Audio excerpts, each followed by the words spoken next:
Por tanto, id y hacer discípulos a todas las naciones, bautizándoles en el nombre del Padre y del Hijo y del Espíritu Santo, enseñándoles que guarden todas las cosas que os he mandado. Y aquí yo estoy con vosotros todos los días hasta el fin del mundo. Amén. Amén. Mira, es interesante que cuando usted analiza lo que nos dice la Escritura, solamente en 3 pasajes de la Escritura se menciona el nombre de cristianos. Y esto es una señal muy importante que nosotros debemos considerar en esta mañana. Solo 3 veces y nunca vamos a escuchar la palabra cristiano en la boca de Jesús. Se menciona en la carta de Pedro, en un contexto de persecución. Se menciona en el libro de Hechos, cuando allí en Antioquía, capítulo 11, verso 26, se les llama por primera vez cristianos porque veían el amor y fueron llamados así por las personas que estaban allí viendo el testimonio de amor de los cristianos. Y también en el momento en que Saulo es llevado a Agripa y allí en el capítulo 26 de Hechos, hablando con esta autoridad romana, Agripa le dice: Pablo, casi me persuades a ser cristiano. ¿Y por qué yo le digo esto en esta mañana? Porque la palabra clave que siempre usó Jesús y que va a ayudarnos a definir nuestra identidad, escuche bien, nuestro carácter y nuestra vida misionera, va a ser precisamente la palabra discípulos. Discípulos del Señor. ¿Y qué es un discípulo sino uno que imita, que recibe a esa persona en su corazón? No es un simple aprendiz. Y era muy típico en aquella cultura las profesiones que se heredaban. Si usted, si su padre, si su abuelo era alfarero, los hijos, los nietos iban a ser discípulos y iban a ser precisamente esos abuelos, esos padres que de generación en generación le iba a transmitir la sabiduría, el conocimiento, las prácticas para que pudieran desempeñar la labor que fuera. Así que si eras hijo de panadero, te iban a discipular para que fueras tú un buen panadero. Por eso en ese contexto judío, antiguo, pues podemos entender por qué Jesús llama a sus seguidores discípulos. Y fíjense que Jesús empieza con un llamado a ellos. Los llama del mar de Galilea allí. Los llama a ser pescadores de hombres. Los llama porque en su corazón hay un amor muy grande. Y el propósito en su llamado es salvarlos. Ese es el primer propósito cuando nosotros venimos a los pies de Jesús. Por eso la invitación siempre está abierta a todas las personas. No importa tu origen, no importa tu trasfondo, no importa todo lo malo que tú hayas sido en la vida, hay un llamado para ti. Y Jesús lo dice claramente en su palabra: venid a mí, todos los que están afligidos y cargados, y yo os daré descanso. Porque mi yugo es fácil de llevar.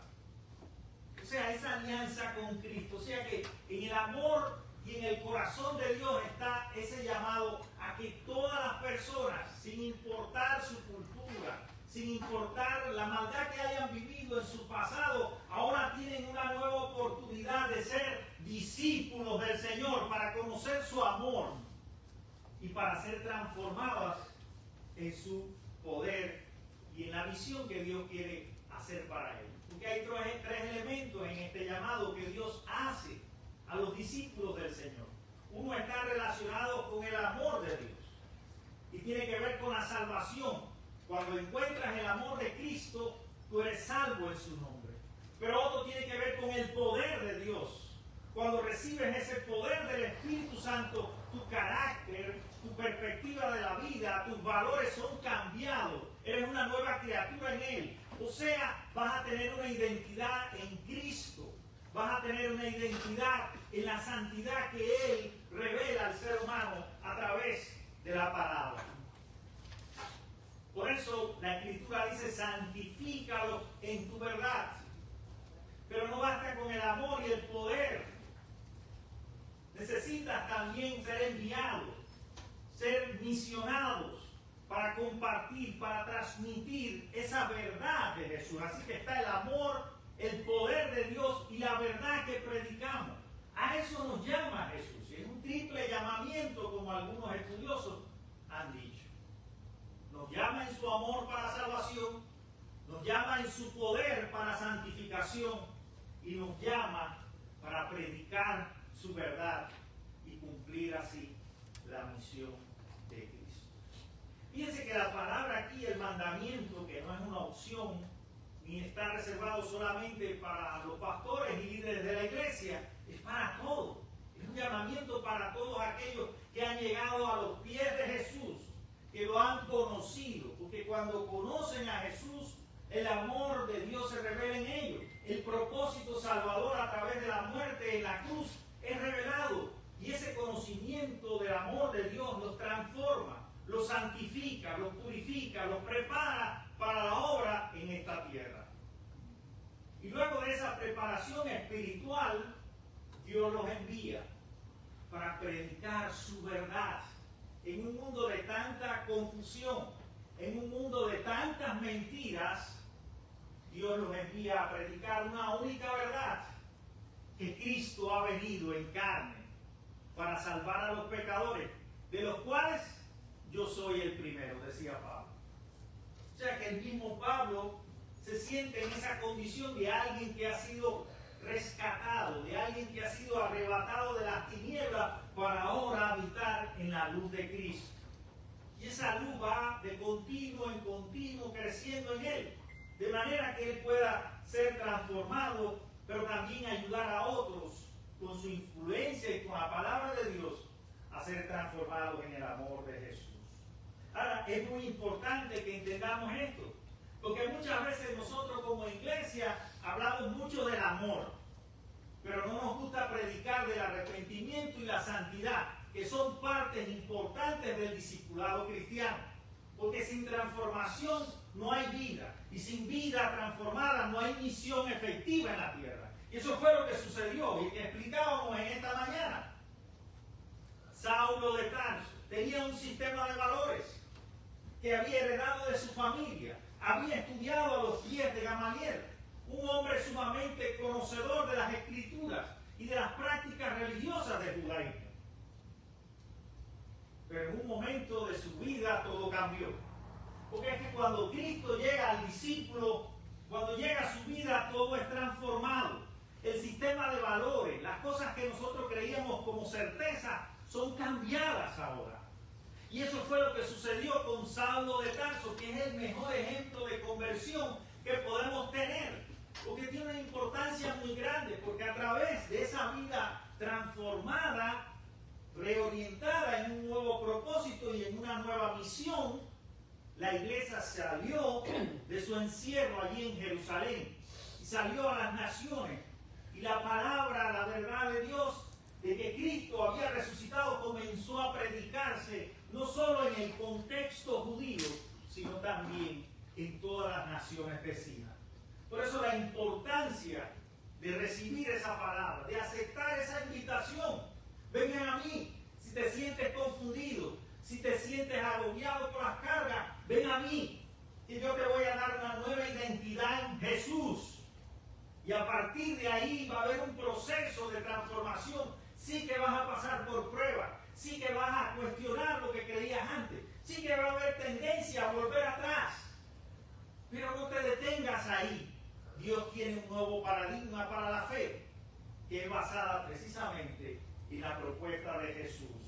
Por eso es tan importante ser un discípulo de Jesús, un imitador de Cristo, un conocedor de su amor y de su verdad, porque somos sus portavoces en medio de este tiempo. Y a través de nuestro testimonio, de nuestra vida transformada, nosotros podemos llegar a otros, hablarles de ese gran amor, a presentarles a Cristo y decirles: mira, eres el Salvador de tu vida, eres el que puede cambiar tu pasado, eres el que puede darte un nuevo sentido a la vida, una perspectiva desde la perspectiva de Dios. Eres el que te va a comisionar y Él es el que te va a enviar para que seas su testigo en medio del mundo. Amén. Amén. hay iglesia sin discípulos. Cuando nosotros leemos todo el libro de Hechos, no vemos en ninguna parte, ni en el ministerio de Jesús, ni en el libro de Hechos, que Jesús le haya dicho a sus seguidores que compren grandes templos, que busquen a patrocinadores, que hagan grandes programas. No hay nada de eso. Simplemente los llama para que le conozcan, para que sean transformados y para que se conviertan en testigos de su amor, en discípulos de la obra de Cristo en esta tierra. Entonces podemos tener en la iglesia muchos asistentes, pero no son discípulos de Cristo. Podemos tener en la iglesia muchos miembros, pero no son discípulos de Cristo. Podemos tener muchas personas que prediquen en la iglesia, pero no son discípulos de Cristo. Porque no vas a encontrar en ninguna parte de la Escritura esos títulos que hoy vemos y que son tan comunes y están de moda en las iglesias de hoy. ¿No los han escuchado? Reverendo, apóstol. Y por ahí para allá puedes encontrar 1.000.000 de títulos y de nobleza cristiana, si lo analizas desde esa perspectiva.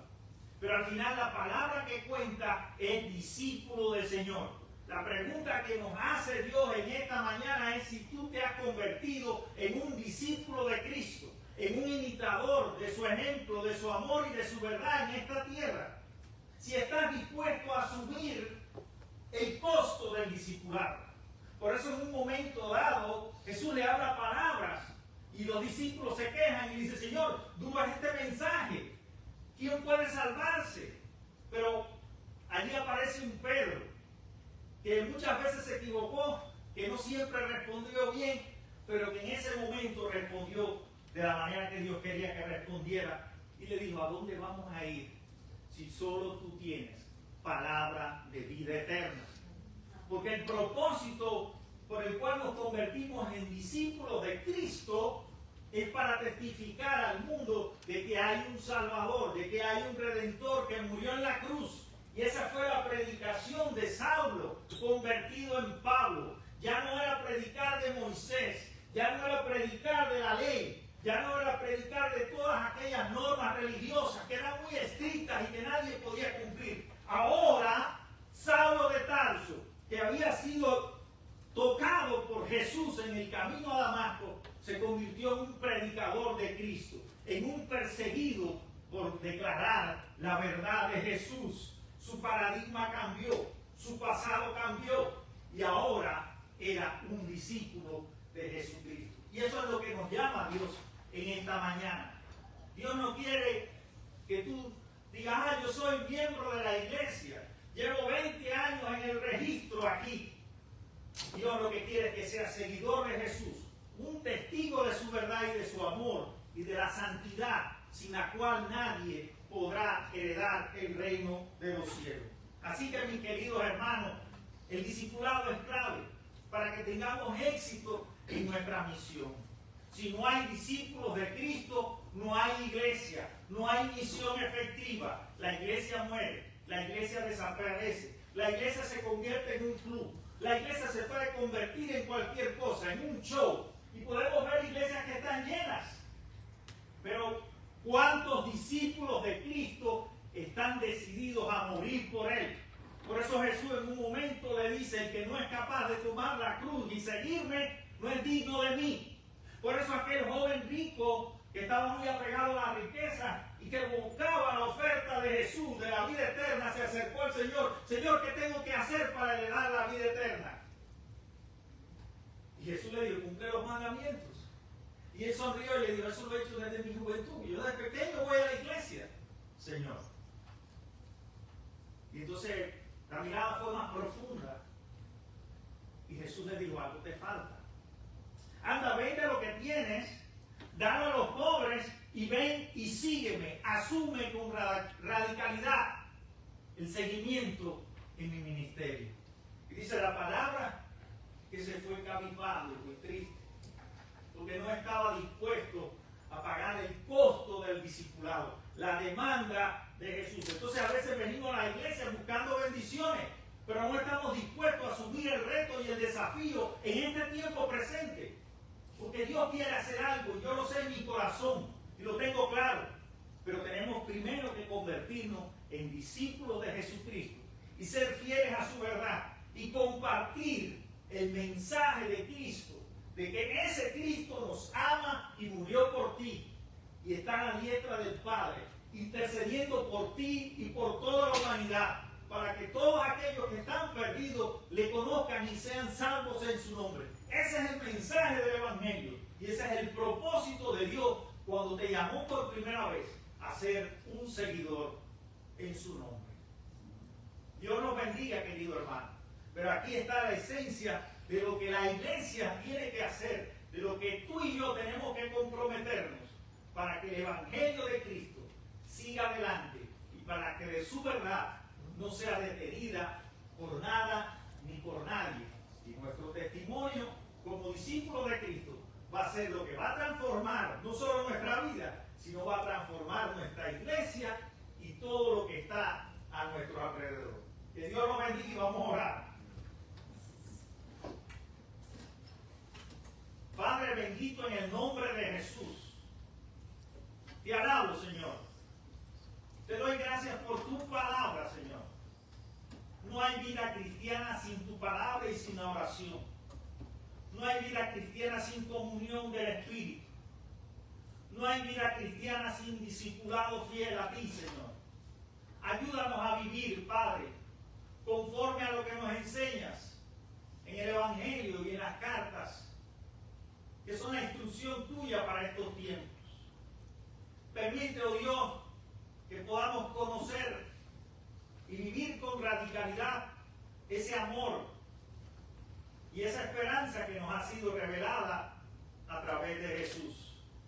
Que nada ni nadie nos estorbe en el camino para cumplir esta misión, para ser santificados en tu palabra, para no dejar que nos roben nuestra identidad en Cristo y para ser testigos de tu verdad en medio de este mundo. Bendice cada hermano y cada vida aquí en esta mañana, Señor. Cuida de ellos, de su salud espiritual. Y aunque a veces las palabras suenen fuertes, es tu mensaje, Señor. Y no podemos ser complacientes con lo que nosotros hemos creído en el pasado. Hay cosas nuevas que tú quieres revelarnos. Hay una iglesia nueva que tú quieres transformar. Hay vidas que necesitan arrepentirse de sus pecados. Hay vidas que necesitan volver a los pies de Cristo. Porque solo en Jesús encontrarán vida nueva. Porque solo en Jesús hay perdón de pecado. Porque solo en Jesús hay vida nueva. Porque solo en Jesús hay esperanza para este mundo. Porque solo en Jesús hay una iglesia viva en el Espíritu que predica y que testimonia de la verdad de Dios. Así, oh Padre, que esta enseñanza cale hondo en nuestras mentes y corazones y que nos podamos decidir ya de una vez y por todas a dejar todas esas ataduras del mundo para convertirnos verdaderamente en tus discípulos. Así en Jesús te lo ruego, Padre. Amén y amén. Que Dios me bendiga.